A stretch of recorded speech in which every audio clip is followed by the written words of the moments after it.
안녕하세요. 삼성서울병원 치주과에 있는 양승민입니다. Greetings, I'm Dr. Yang Seung-min of Periodontal Department at Samsung Seoul Hospital. Today I'm going to talk about what GBR is and how to do it. The contents of the day include overview of GBR, procedures of GBR, and take-home message.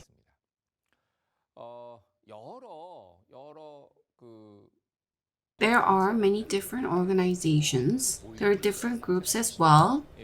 If you take a look, Lani Glossary of Oral Maxillofacial Implants was introduced in 2007.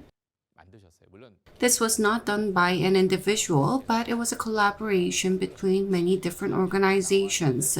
Let's look at the definition of GBR.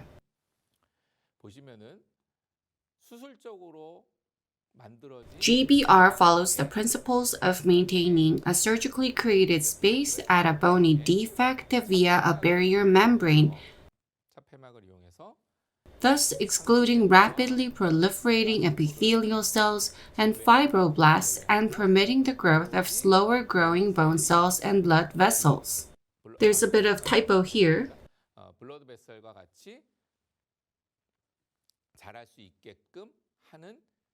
This is the definition of GBR. What is most important is membrane. There's something more here. It also talks about graft materials.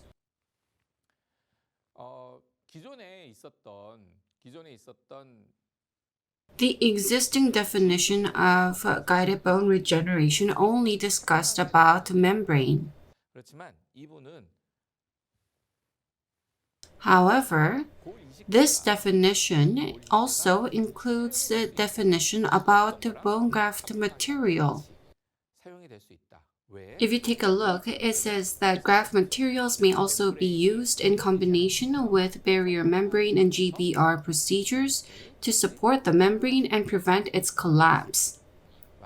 In addition, bone grafts provide a scaffold upon which new bone formation can occur.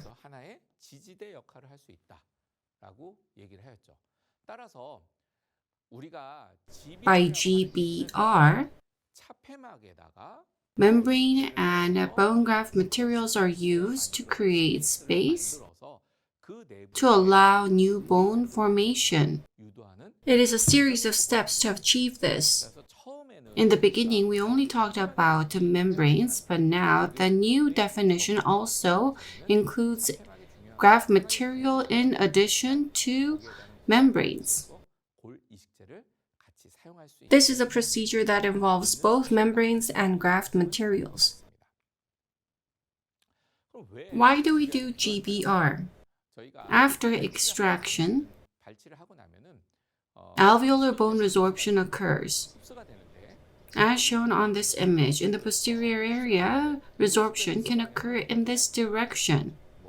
It goes up and towards the inner side. In the lower, it goes down like this. If we place the implant in the ridge shape like this, then the prosthesis would go on top like this. The occlusal relations will be inappropriate. In order to do restoration-driven implant placement and have ideal occlusal relation, we need to place implant here. However, in that case, inevitably, there will be lack of bone height and width. We need to have understanding of this. Rather than the existing bone structure, in order to form ideal occlusal relation, we need to make up for the insufficient bone to place implant in an ideal manner. If we do this, it will be much more favorable in terms of form and function. Rather than just placing implants, we need to understand what the future prosthesis is going to look like and determine implant position. And that is why GBR is necessary. In order to do GBR or form new bone, what is important? The three factors are important. First, preservation of blood clot. Second, osteoblast should be formed. Third, this is mentioned very frequently, but the space maintenance is really important. Certain membrane has been used to secure space, and this membrane needs to be maintained until osteoblast cells can fill in. The importance of membrane cannot be overemphasized. I've already talked about it when we talked about GBR definition, but bone graft materials can be used together. Bone graft materials support the membrane and help in space maintenance. Therefore, use of graft material is important. Blood clots and osteoblasts are maintained within the space, so it is very important to know that the membrane along with bone graft material play a very important role here. Bone graft material, membrane, they need to be in balance in order for us to be able to get the good results. To do successful GBR, what kind of principles do we need to abide by? We need to stick with PASS. The name PASS came from the first alphabet letter of each factor. This person suggested it. It's very easy to understand, so I referenced it. P came from primary wound closure. A from angiogenesis. We need to secure channel for angiogenesis. Also, S is from space maintenance. We need to use membrane to secure space. What is largely overlooked is the stability of wound and implant. By stability, not only do we need to think about the defect, but we also need to think about the stability of membrane and bone graft materials.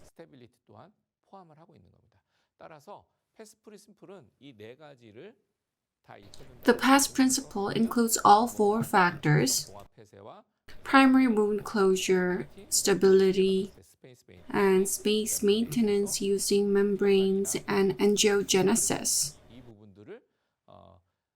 If we can secure all these four factors, then we'll be able to get good results. How should we perform GBR in order to get good results? Let's look at it briefly. As a joke, I say you open the door and close the door to put the elephant in the fridge.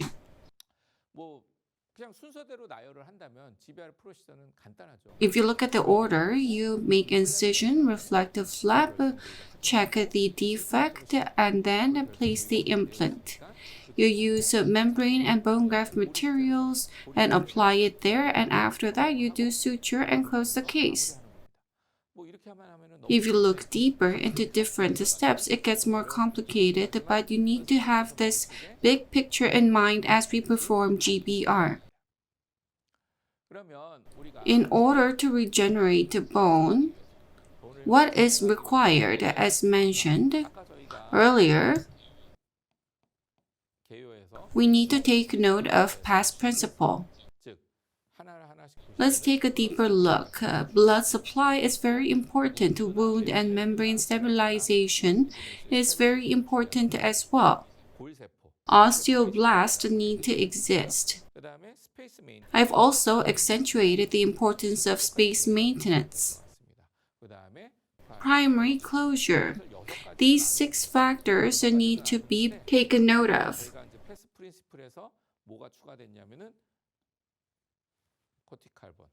In addition to PASS principle, we also need to consider cortical bone and what kind of tools we're going to use for fixation, such as use of pin or screw.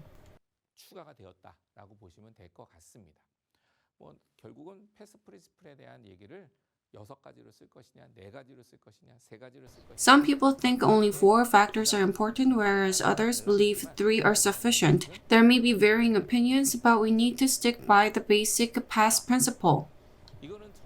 This is a live surgery case done by another dentist who also participated in the same seminar as I did.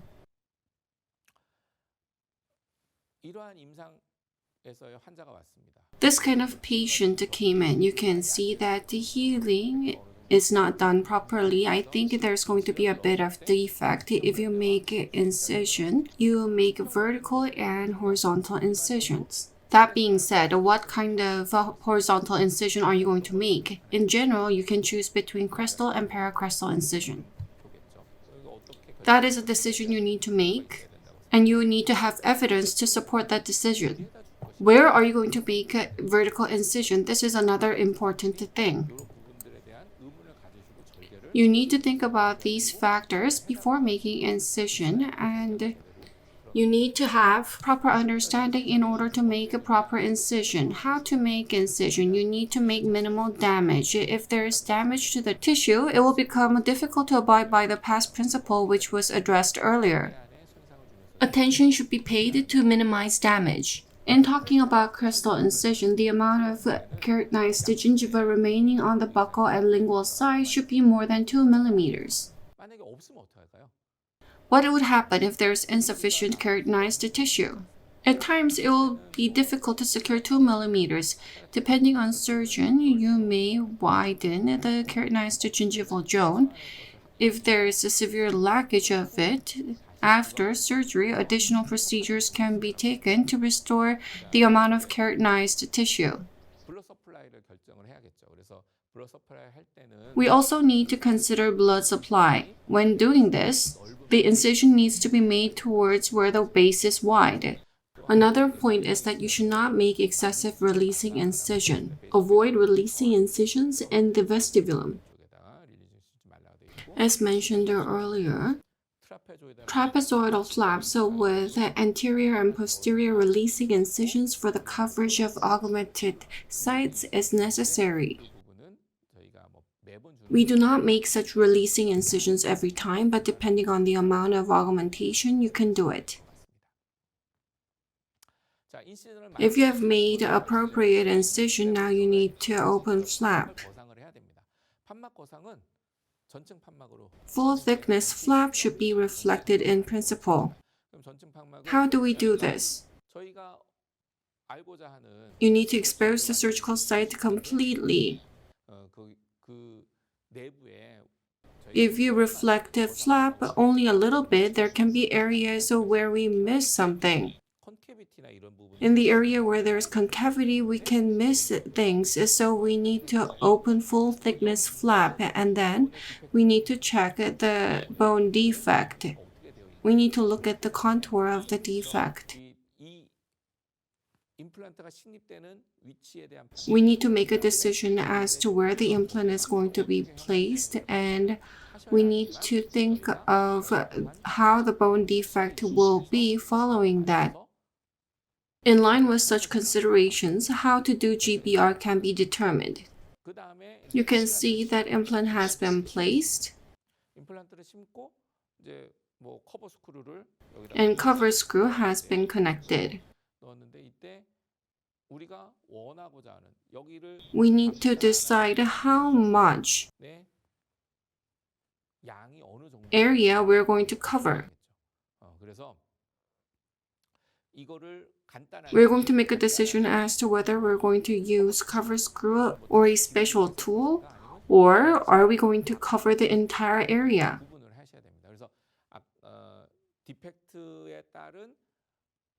We need to determine the amount of bone regeneration that can be achieved based on the defect. Many things change depending on the amount. If you take a look, there is a cover screw dedicated for GBR. It's unlike the general cover screw. The cover screw for GBR has 0.6 millimeter of height. You can make it in line with a crest, or like this. Up to this point, the bone graft can be filled. You can do it like this. You can use a general cover screw, yes, but these tools are available. If you know about these, then this can be of help. After implant placement, as mentioned earlier, we need to consider angiogenesis and the past principle. We need to get a blood source. If the cortical bone is very thick, then we need to do a bit of perforation like this. This is to provide blood supply to the surgical site.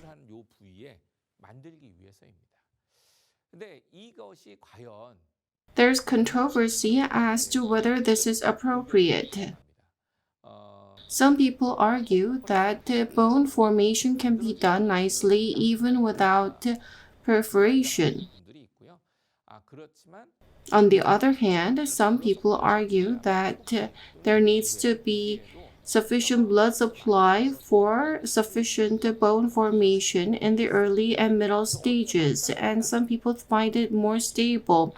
There's no definite answer as to what is right. This is really up to your preference. You can really tell the difference in terms of stability when you compare between mixing bone graft materials with saline and mixing bone graft materials with blood. I'm sure you'll be able to get a sense of which is better in terms of manageability when mixing bone graft material with something and doing without. In that sense, if the clinical situation is not unfavorable, a perforation may be a good choice. Then you do bone graft accordingly. You can see bone graft has been applied here. How much bone graft do you think should we apply? And how should it be applied? This is the question that comes to mind. How much and how to apply them? First, we need to look at the bone defect. When there is a bone defect of type 2, type 3, and type 4, the bone graft needs to be maintained within the space that we make. Just because we apply them does not mean that they're going to stay the same. There's going to be shrinkage and resorption. If the amount of bone augmentation is shown in blue, we need to do overfilling by about 1 millimeter. We need to do overfilling on the lateral side and on top. So about 2 millimeters of overfilling is required. How should it be applied? It's not to say we should pack in the bone graft materials, but we need to make sure that there's no empty space in the bone defect area.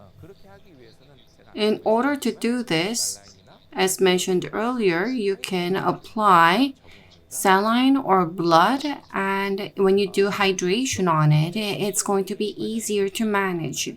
If there's perforation as shown, there's going to be a bit of bleeding. You can do sufficient hydration utilizing that. After bone graft application, you have to apply the membrane. You can choose resorbable, non-resorbable membranes. The criteria in terms of how to choose between the two options is explained in a different lecture.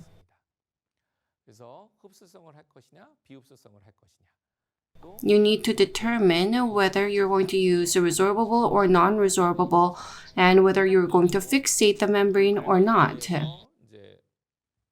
In general, on the graft material, membrane is applied and you need to abide by this principle shown in this image. Bone graft material should be added 1 to 2 millimeter more on the bony defect. The more you apply, it's actually better. You need to cover the defected area widely. It needs to be 2 millimeters away from the flap margin, and this is when we're talking about non-resorbable membrane. As for 1 millimeter, it's for resorbable membrane. Whether we're going to fixate the membrane or not, in terms of that consideration, we do not use a special tool or suture, but you can see that 3 to 4 millimeter of the inner surface of the flap is engaged to get a bit of fixation from the lingual flap. If that is insufficient, you can utilize suture. If even that is insufficient, you can use special tools like a bone tack or bone screw to fixate the membrane. If you do this, then you can reduce mobility of graft even if it is just a little bit. Before suture, when we have grafted the defect and applied the membrane on top of it, in order to get the primary closure, releasing incision is made. As shown, releasing incision is made below the mucogingival junction. You can make it once or twice. To get the desired primary closure, you can utilize different methods.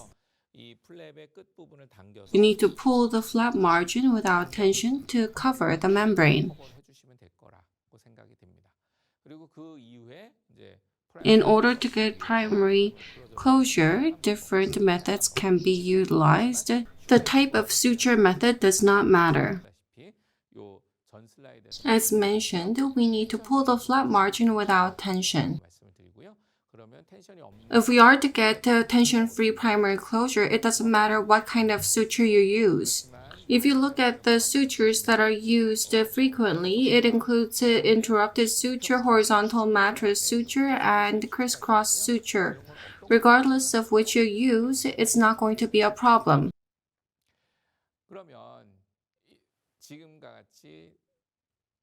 We have looked at the overview of guided bone regeneration and how to do it. If you have accurate understanding of GBR, then you would understand the importance of membrane and bone graft materials. Utilizing these, there are preconditions that need to be satisfied in order to get successful GBR. As mentioned earlier, you need to have a clear understanding of GBR procedure to be able to do successful GBR. Albeit in a short time frame, I've talked about GBR. Guided bone regeneration is applied in almost all implant treatment cases. This is an essential procedure. In order for you to be able to do successful GBR, you not only need to have the knowledge, but you also need to do hands-on practice. Today, we've only had a short time frame, but if you come to offline lecture, we will be able to focus more on what is important in reality and narrow down on key aspects.